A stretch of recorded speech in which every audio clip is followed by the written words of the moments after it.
Nous sommes dans vos murs, Monsieur Mirzaï.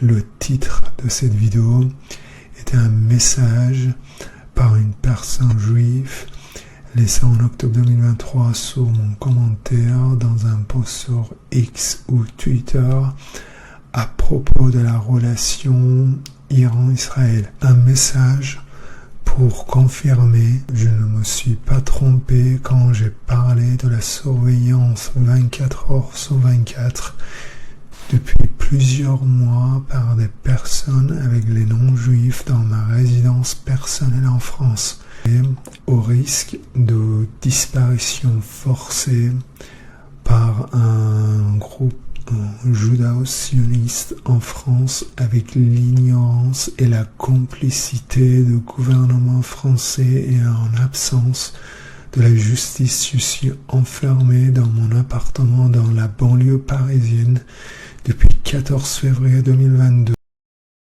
Bonjour, c'est Pejman Mirzaï.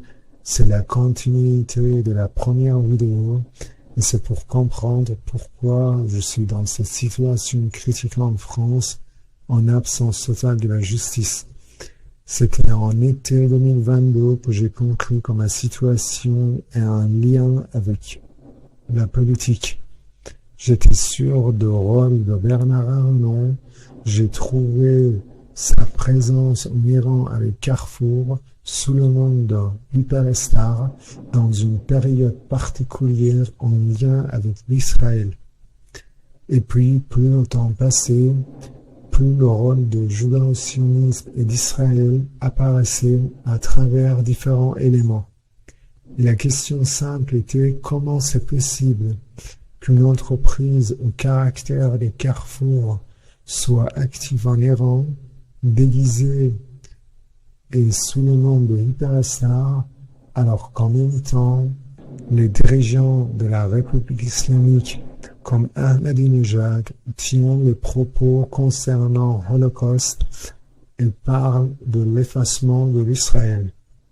C'est évidemment une instrumentalisation et la République islamique est sous la domination des judéo-sionistes et d'Israël. Encore, je dois rappeler que je n'ai pas de religion, je n'avais pas une activité ou une orientation politique, je ne suis pas antisémite, je raconte ce que j'ai vécu et compris. Pour une introduction, je mentionne quelques faits historiques sans rentrer dans le détail de la révolution iranienne. Il faut juste indiquer que dans un entretien avec Mike Wallace, le journaliste de la chaîne américaine CBS en 1976, Mike Wallace précise que Shah pense que Carter ne comprend pas pleinement le rôle de l'Iran dans la défense des intérêts américains au Moyen-Orient. Au Moyen-Orient, le Shah est engagé à assurer la sécurité de l'État d'Israël, mais il insiste sur le fait que les Israéliens doivent rendre les terres arabes qu'ils ont conquises en 1967. Et cette interview est le point de basculement, le commencement de la fin du régime de Shah, et en regardant l'occupation de l'Israël aujourd'hui, Shah avec son ami ne pouvait pas rester au pouvoir. Le changement de régime dirigé par Khomeini s'est produit en France. En France, il y avait des organisations telles que CRIF et Renouveau Juif qui soutenaient activement Israël après la guerre de 6 jours de 1967 par des manifestations et en supervisant les engagements de la politique étrangère française au Moyen-Orient. Il faut juste rappeler que la France compte la plus grande population juive d'Europe et la 3e au monde après Israël et les États-Unis. Dans cette population, une partie participait dans les manifestations et rassemblements dès la guerre de 6 jours de 1967. Une grande partie de la société israélienne est composée de Français aussi. Le CRIF a été reconnu comme un lobby pour la défense de la politique d'Israël par d'autres organisations de défense des Juifs. Le CRIF devient aujourd'hui, et depuis Sarkozy, plus influent dans la politique française. Qui vient rendre hommage à Khomeini à Paris? Jean-Paul Sartre et Simone de Beauvoir.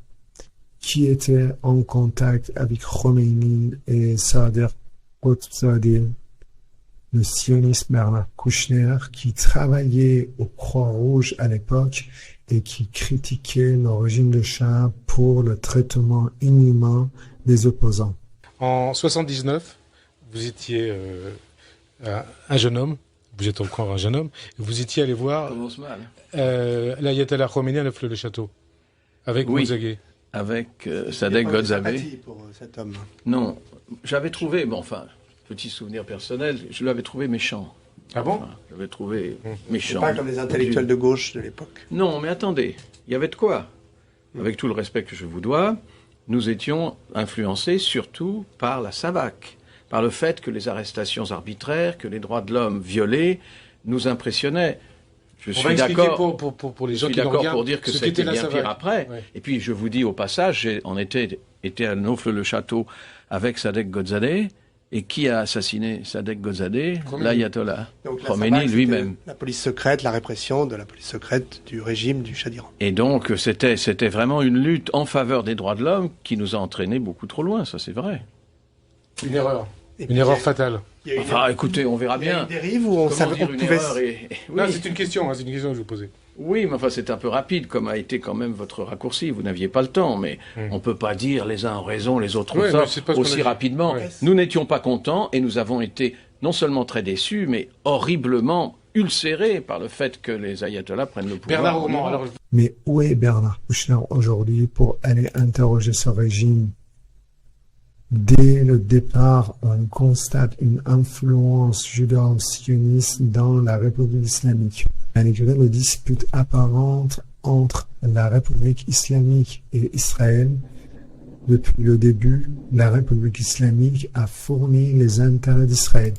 Par exemple, l'Iran entre en guerre avec l'Irak, un ennemi de l'Israël, avec le discours provocateur de Khomeini quelques mois avant la guerre qui encourageait les Irakiens à se révolter contre Saddam. این جرثومه فساد را از بین ببرید. خدا به شما تأیید میکند اگر چنانچه قیام کنید و این شخص را از بین ببرید و یکی را خودتون به جای او بگذارید. ما هم کمک شما هستیم در این که از خود شما از ملت شما یک نفر اداره کند حکومت عراق را. En France, lors des élections de 1981, des associations qui défendaient Israël comme renouveau juif demandaient à la communauté juive de voter contre Giscard d'Estaing afin d'empêcher l'Irak de se doter de la bombe nucléaire. Israël aidait militairement l'Iran dans la guerre contre l'Irak. Selon l'article de Quentin Lenormand, l'Israël et le premier ministre israélien, Menachem Begin, ont même fourni 135 millions de dollars d'aide militaire à l'Iran dans une opération appelée Coquillage au début de cette guerre. Mais un grand changement au Moyen-Orient a commencé en 2001. It was done by a wild card, the Israeli Mossad, that's cunning and ruthless and can carry out attacks on Americans and make it look like Arabs did it. There is no question whatsoever that Saddam is seeking and is working and is advancing towards the development of nuclear weapons. No question whatsoever. If you take out Saddam's regime, I guarantee you that it will have enormous positive reverberations on the region. Benjamin Netanyahu has publicly said the September 11th attacks have been good. Et avec le succès d'Ahmadinejad en Iran, d'abord comme maire en 2003 et puis comme président en 2005, la politique de la République islamique est devenue plus radicale et entre officiellement dans une nouvelle direction avec le coup d'État 2009 et la réélection d'Ahmadinejad. Le pouvoir en Israël était entre les mains d'une personne radicale comme Benjamin Netanyahu. À l'époque d'Ahmadinejad, avec ses propos dictés pour une utilisation uniquement instrumentale sur le Holocauste et l'effacement de l'Israël, sanctions de l'ONU, les menaces de guerre par Bernard Kouchner en 2007, l'entrée de Carrefour au nom de Hyperstar en Iran avec l'investissement de Bernard Arnault en 2007 et avec l'aide directe du gouvernement Sarkozy, la République islamique entre dans une voie qui, selon certains propos des dirigeants de la République islamique, ne peuvent être que la domination totale et le colonialisme politique. Alors Bernard Kouchner, il y a 5 ans, vous étiez ministre des Affaires étrangères. Qu'est-ce que vous disiez? C'était en septembre 2007. Vous disiez, le monde doit se préparer au pire qui est la guerre face à l'Iran. 5 ans après, vous dites la même chose ou vous dites c'est évitable? Oui, il y a eu une petite parenthèse. Nous devons nous préparer au pire. Et le pire serait quoi? M'a-t-on posé la question. J'ai dit le pire ce serait la guerre. Ça voulait dire qu'il faut tout faire pour l'éviter. Donc 5 ans après. Oui. Attendez, il faut tout faire pour l'éviter. Il faut continuer à tout faire pour l'éviter. Mais je voudrais dire un mot sur ce que vous avez dit. Moi, je partage votre sentiment. C'est un grand pays, non seulement un grand pays par sa géographie, mais par sa culture, par le fait qu'elle comptait dans l'histoire. Et puis ce sont des Perses, et puis ce sont des chiites. Ça compte beaucoup pour les oppositions, n'est-ce pas? Mais à part ça, je suis tout à fait persuadé que la majorité du peuple iranien pense qu'en effet, l'oppression est trop forte. D'ailleurs, les résultats économiques sont désastreux pour eux-mêmes, pas seulement le bazar, tout le monde, et qu'ils ont vraiment envie de changer. Mais ça veut dire que la gangue religieuse, c'est-à-dire l'extraordinaire pesanteur, même si c'est culturel, pèse terriblement sur les gens. Et s'il n'y avait pas eu cette répression féroce, je pense que le mouvement vert représentait largement la majorité. Alors on explique aussi pour les gens qui nous regardent, qui ne savent pas peut-être ce que sont et le bazar et le mouvement vert. Le bazar, en fait, c'est la bourgeoisie traditionnelle économique du pays, les commerçants. Oui, et le mouvement vert Alors le mouvement vert, c'est ce qui a été, si vous voulez, une campagne de M. Moussavi à l'époque des élections, mais qui s'est transformé en un mouvement de protestation contre le résultat truqué des élections. Après l'élection qui a sans doute été truquée, mais qu'en tout cas la majorité de la population iranienne a jugé truquée de M. Ahmadinejad. Et les moyens pour étouffer cette protestation populaire ont été extrêmement violents. Alors une question. Qu'est-ce qui pèse le plus aujourd'hui sur la société iranienne? Est-ce que ce sont les ambitions nucléaires d'Ahmadinejad ou est-ce que ce sont le poids et les contraintes du régime islamique? Non, mais c'est surtout le fait que la majorité des Iraniens, dès le début, se sont posé la question, si ce régime prétend au monde entier que nous n'avons aucune intention malsaine, pourquoi emmener notre pays jusqu'à ce point de crise, cette situation où il y a une isolation totale, et là on parle des et ce niveau nucléaires, de sanctions, et d'amener notre pays jusqu'au risque de rentrer en guerre, si vraiment c'était des intentions... Quand vous entendez Ahmadinejad dire « on veut détruire Israël », il faut le prendre au sérieux ou pas? Absolument. Absolument. C'est quelqu'un qui, dans sa vision, a une espèce d'attente de préparer le terrain pour un retour messianique du 12e imam. Il y croit vraiment. Mais alors lui, il faut le prendre au sérieux. Est-ce que Khamenei, est-ce que les dirigeants iraniens ont la même vision du monde, la même vision de la stratégie du pays? Je vous expliquerai ça dans les grandes lignes. À l'époque de la guerre froide, on en parle.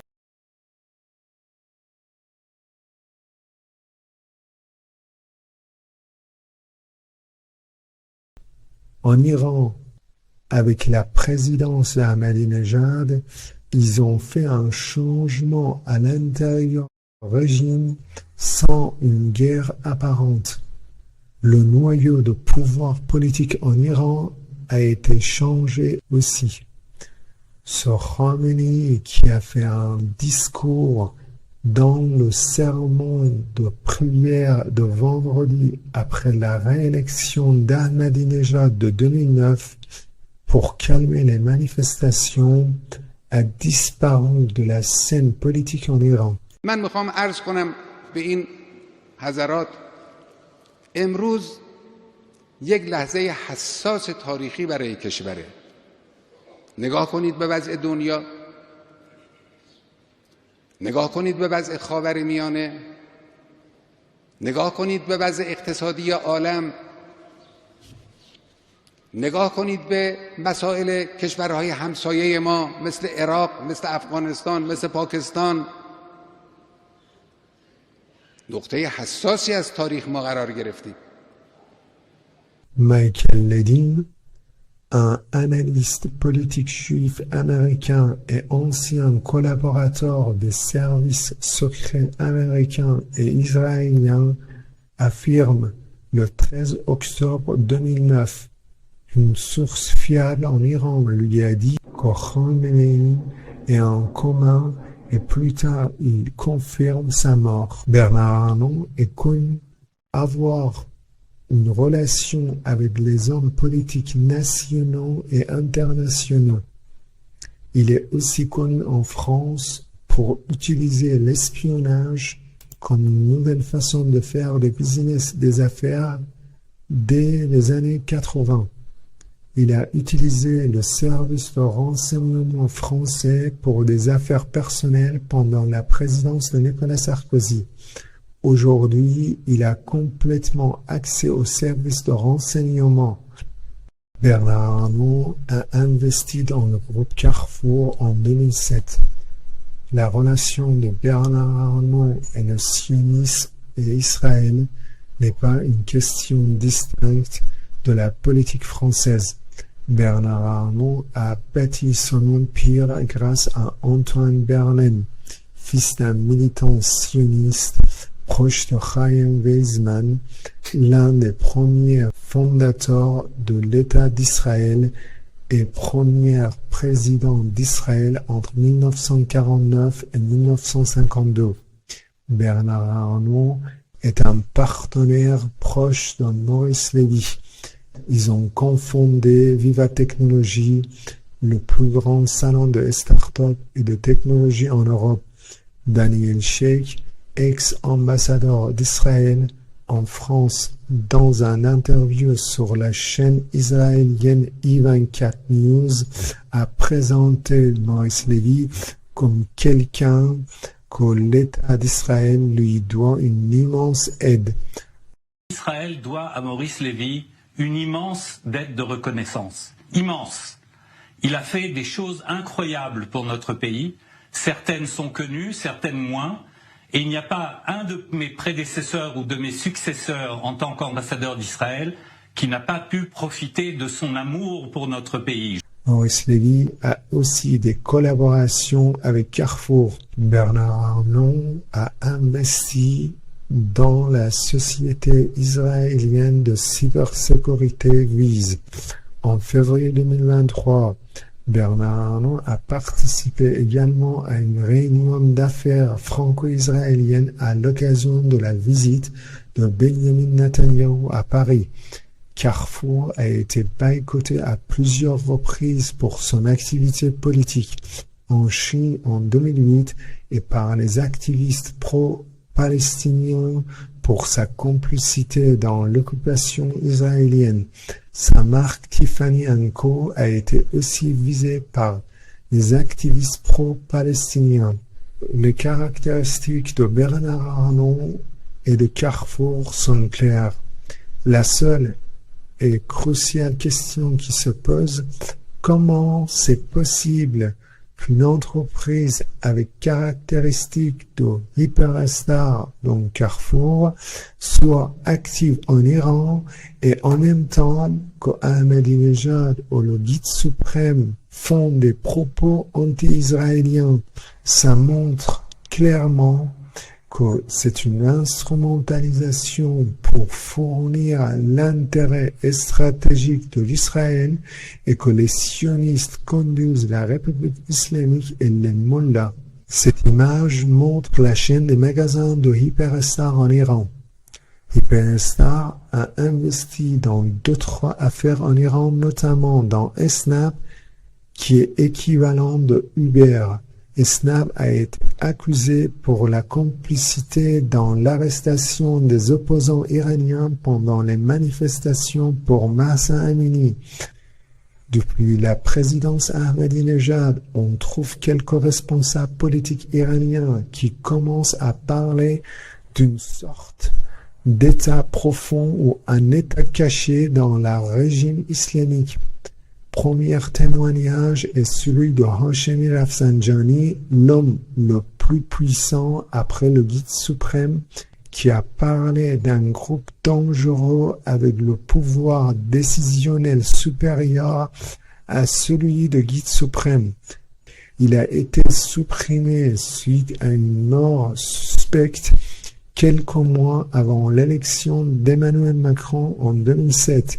من نمیدونم تو گزارش‌هایی می‌بینم چه حرفایی می‌زنن چه استدلالایی می‌کنن نمی‌گذارن جریان درست بشه اما گرفتار یه چیزی غیر از آقا هستیم ما اونا خیلی تنوع‌تر از اونا هستن که آدم پیاده کنه ایشون من دارم احساس خفقان می‌کنم.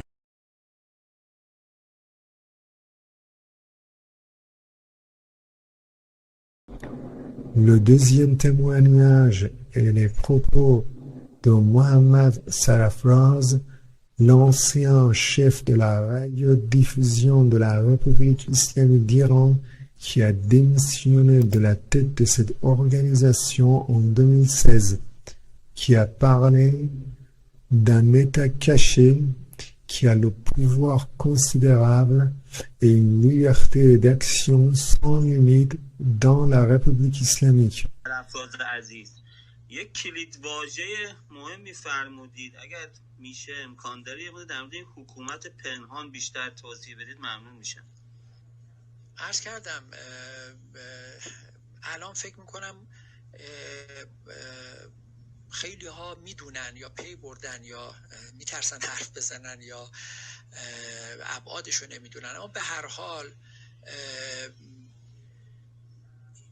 این حکومت پنهانی که من میگم مثل تشکیلات پنهانی هست که اختیار زیادی داره، در حوزه‌های مختلف میتونه عمل کنه، در حوزه قضایی، در حوزه امنیتی، پول حساب دارن، رسانه دارن، لشکر سایبری دارن، نمیدونم در همه حوزه ها و در بسیاری از امور مملکت صاحب نقش هستن. بیش از این نخواهید که من مصداقی توضیح بدم. فکر میکنم خیلی روشنه یا الان برای خیلی ها روشن‌تر شده که با یه اختیار بسیار وسیع و گسترده و بدون اینکه اگر لازم شد پاسخی به جایی بدن که چرا این کار کردن، چرا مثلا این آدمو گرفتن، چرا اونجا برخورد کردن، چرا این رفتار رو کردن و بحث‌های از این قبیل. این اتفاقی که در کشور وجود داره.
En novembre 2019, ces décideurs du régime et cet État caché en Iran ont clairement commis des crimes contre l'humanité en Iran avec la complicité de la République islamique. les manifestations des Gilets jaunes en France et les manifestations de novembre 2019 en Iran se produisent au même moment.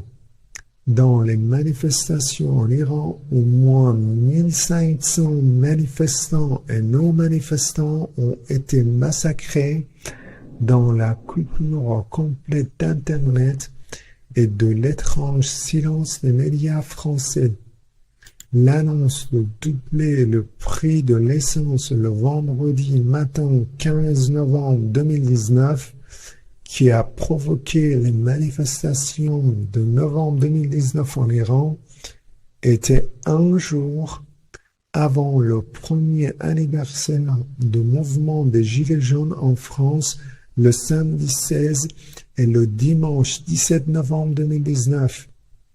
Le 7 novembre 2019, une semaine avant d'annoncer l'augmentation du prix de l'essence en Iran, le président turc Tayyip Erdogan, en marge de sa visite en Hongrie, a prévenu que les responsables des manifestations en Irak probablement ont l'intention d'étendre ces manifestations en Iran et Javad Zarif, ex-ministre des Affaires étrangères, l'a remercié 2 jours après le 9 novembre 2019.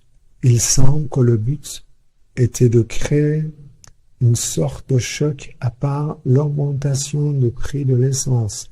La coïncidence avec l'anniversaire du mouvement des Gilets jaunes étouffe les cris des manifestants iraniens et empêche que leur voix soit entendue hors de frontières. Après avoir évoqué ce sujet et la coïncidence des manifestations en Iran et en France, sur mon compte Twitter, cette information sur le discours de Tayyip Erdogan a été supprimée de Wikipédia en persan. Ali Khamenei, guide suprême de la révolution, ainsi que Hassan Rouhani, l'ancien président, et aucun des responsables de la République islamique n'ont accepté la responsabilité d'annoncer cette augmentation de prix.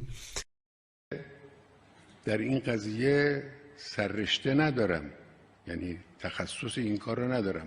گفتم من صاحب نظر نیستم، لکن اگر سران سه قوه تصمیم بگیرن من حمایت. اصلا اون شبی که اجرا شد من نمیدونستم اون هفته است یا هفته بعدی، چون گفتم به منم نگید، شما خودتون برید برنامه‌ریزی کنید، تو صدا و سیما کار تبلیغات انجام بدید، هر شبی که مناسب بود اجرا کنید. خب منم مثل شما صبح جمعه دیدم قیمت تغییر کرده، برای اینکه من به شورای امنیت کشور واگذار کرده بودم، بهشونم گفته بودم به من نمیخواد بگید، خودتون برید برنامه‌ریزی کنید، منتها قیمت همه چی تو سران سه قوه تصویب شده بود. Ces propos ont lieu à un moment où au moins 1500 personnes ont été tuées dans cette manifestation. Selon les statistiques, plus de 7500 décès sans raison ont été enregistrés à l'automne 2019 et 6300 décès sans raison en novembre 2019. C'est effroyable de voir comment les décideurs de la République islamique peuvent agir secrètement au nom de la République islamique et sous la forme d'un crime silencieux concernant les questions sociales, économiques, culturelles et environnementales en Iran. La République islamique a commis plusieurs crimes dans son histoire. Depuis l'époque d'Ahmadinejad, on constate une augmentation significative de crimes organisés, de la corruption dans la République islamique. La réalité est que la République islamique est un régime qui l'exploite en secret en même temps qu'il le critique. C'est un régime qui l'ont infiltré dès le départ et qui m'ont donné des directions par différentes façons jusqu'à aujourd'hui. Et les victimes de cette politique sont l'Iran et les Iraniens.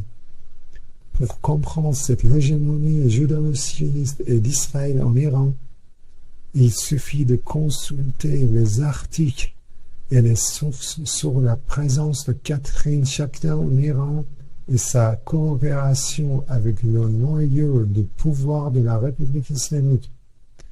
Catherine Shakhtar, journaliste, analyste politique et commentatrice française, est née dans une famille juive en France. Elle a écrit plusieurs livres et articles sur l'islam chiite et s'identifie désormais comme sioniste laïque. Catherine Shakhtar rencontre Ali Khamenei, le guide suprême iranien, lors de son premier voyage en Iran. Elle a coopéré avec le site anglais d'Ali Khamenei et a interviewé le candidat Ebrahim Raïssi en 2017. Il est indiqué dans divers articles que l'entretien avec Raïssi a été réalisé avec l'aide de Nader Talebzadeh, journaliste, cinéaste conservateur iranien, et avec la coordination de chaînes RT russes. Talebzadeh a été accusé d'espionnage pour le compte d'Israël. On dit que Catherine Shakhtar aurait eu des relations avec une centaine de hauts responsables du corps des gardiens de la révolution islamique, dont Yadullah Jagoni, le chef du bureau politique du corps des gardiens de la révolution islamique, mais ces relations ont été démenties. Catherine Shakhtar a également rencontré Hassan Rouhani, ancien président, et d'autres responsables politiques en Iran. Elle a écrit plusieurs articles dans le Times of Israel. Elle a été accusée d'espionnage pour le compte d'Israël, mais elle a nié cette accusation. Imam, that means everything to them. You know, he has become, hope. He has become our future. He's our legacy. He's everything. And I think that people today understand, Imam Hussein and his message as being the message of Prophet Muhammad. Il n'y a aucun doute sur cette hégémonie et domination judéo-sioniste et d'Israël en Iran. Quand on constate d'un côté la présence de Carrefour et de Catherine Shakhtar de cette manière en Iran, et d'autre côté les propos anti-israéliens dictés pour une utilisation instrumentale en faveur de l'intérêt stratégique de l'Israël, qui ont imposé des différentes sanctions aux Iraniens et augmenté la menace d'une guerre en Iran. Israël et les sionistes contrôlent à la fois la République islamique et l'ensemble de l'opposition à l'intérieur et à l'extérieur. Ils sont très présents sur les réseaux sociaux de différentes manières, et quand je voulais parler de Bernard Arnault et de Carrefour dans différents espaces de Twitter, c'est des comptes qui étaient connectés à Israël qui venaient m'empêcher de parler. La politique française est une politique traître, trompeuse et opportuniste envers les Iraniens, et poursuit son rôle de traite partout dans l'Union européenne et dans d'autres organisations. Par exemple, à cause des propos provocateurs d'Ahmadinejad, Bernard Kouchner, le ministère des Affaires étrangères de Sarkozy, a parlé d'une menace de guerre en Iran en septembre 2007, alors que Bernard Arnault avait officiellement investi dans le Carrefour 6 mois avant pour développer les magasins Carrefour en Iran. En réalité, cette instrumentalisation est non seulement pour fournir à l'intérêt de l'Israël, mais il l'utilise comme un levier de pression pour exploiter encore plus la République islamique. l'événement en Iran depuis la présidence d'Emmanuel Macron. Plus de 2000 morts minimum. Manifestation de décembre 2017, 25 morts. Manifestation de novembre 2019 et sa coïncidence avec la manifestation des Gilets jaunes en France, minimum 1500 morts. Vol 752 d'Ukraine, 176 morts. La boîte noire de ce vol a été examinée en France. Aucune information importante n'a été révélée. Visiblement, tout allait bien jusqu'à l'écrasement par terre, exactement comme la situation. جعبه سیاه و 19 ثانیه اول پس از اصابت نخستین موشک میگوید صدا و یا نشانه‌ای از وضعیت کابین مسافران در صداها و اطلاعات ضبط شده وجود نداره.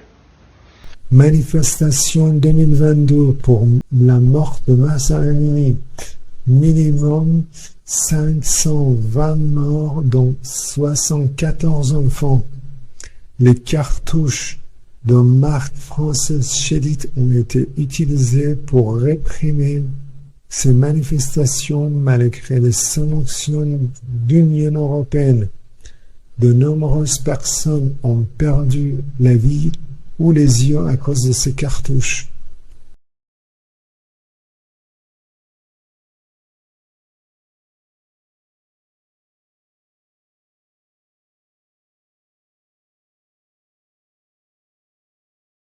Juste avant les manifestations, Emmanuel Macron a rencontré Ebrahim Raïssi.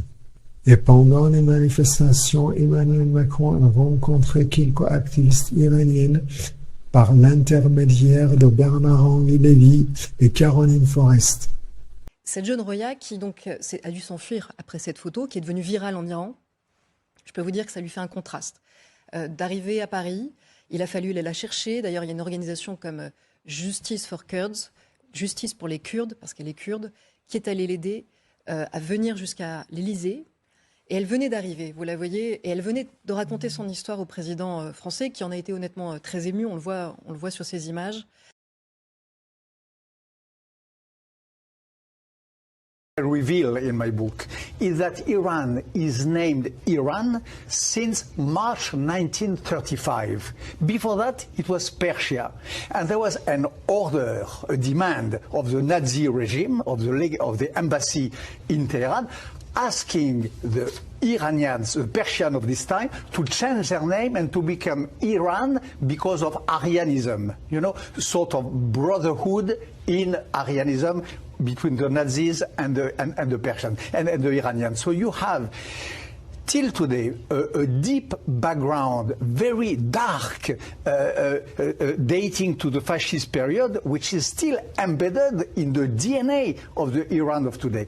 Je suis inconditionnellement attaché à Israël. La diplomatie, c'est de parler avec des gens avec lesquels on n'est pas d'accord et d'essayer de réduire ces écarts et de faire œuvre utile.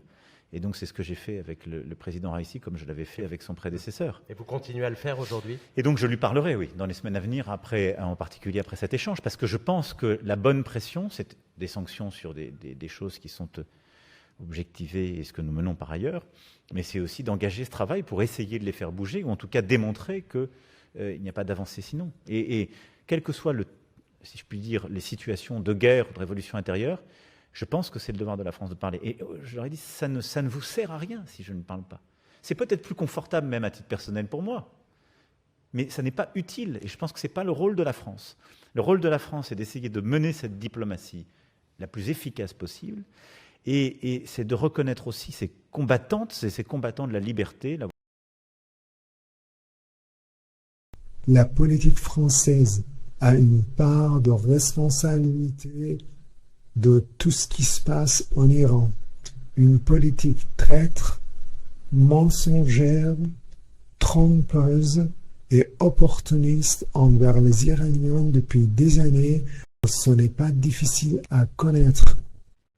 Dans mon histoire, la complicité de gouvernement est évidente et Bernard Arnault et en Iran avec l'aide directe de la politique française, et donc forcément la politique française bénéficie de cette politique. Dans mon histoire, il y a eu le contrôle de Bernard Arnault à l'aide du gouvernement français, puis l'intersection avec la politique. Il n'y a rien à nous reprocher ni à inventer. Et je ne suis pas seul à être contrôlé par Bernard Arnault. Cet homme, c'est une véritable pourriture. Et les gens qui achètent ces produits le soutiennent. Vous êtes complices. En France, j'ai constaté vraiment deux États. Il y a l'État officiel, il y a un autre État dans lequel on trouve Bernard Arnault et un groupe judéo-sioniste. L'autre État a la possibilité d'utiliser l'ensemble des services de l'État. Il a l'autorité et bénéficie d'une liberté d'action sans limite et sans aucune crainte. C'est un État dans l'État. Dans mon histoire, la plupart des personnes qui sont infiltrées dans ma résidence, hommes et non-juifs, de différentes origines avec une idéologie. Ils ont la possibilité de frapper la porte d'un avocat en France pour voler le dossier d'un client. Et quand j'ai contacté l'avocat par un numéro caché par Skype, l'avocat a été effrayé et non seulement il ne m'a pas donné un rendez-vous, mais il m'a traité de malade mental.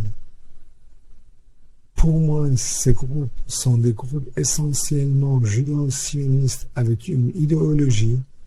Ils sont en contact avec Bernard Arnault et soutenus sans doute par Benjamin Netanyahu. Cela explique leur autorité et leur impunité. Ils sont en contact avec des groupes similaires aux États-Unis et comme j'ai montré dans mes vidéos et dans mon livre, ce groupe est en contact direct avec l'Iran aussi. Ils sont vraiment présents en Iran avec une autorité et une liberté d'action sans limite. La République islamique est sous colonisation sioniste capitaliste par Benjamin Netanyahu et Bernard Arnault avec la complicité du gouvernement français. J'ai raconté dans mon livre comment ce groupe soutenait la réélection d'Emmanuel Macron en France et depuis l'Iran. Ça veut dire que ce gouvernement fournit ses intérêts, ce qui explique les événements en Iran depuis l'élection d'Emmanuel Macron et ma situation d'aujourd'hui en France et la complicité évidente de ce gouvernement dans mon histoire. C'est la politique française qui a détruit ma vie avant tout. N'importe régime démocratique doit garantir à ses citoyens d'abord la sécurité, la protection et puis la justice. Dans mon histoire, diverses organisations gouvernementales ont clairement collaboré contre moi. Et s'il m'arrive quelque chose, c'est une disparition forcée.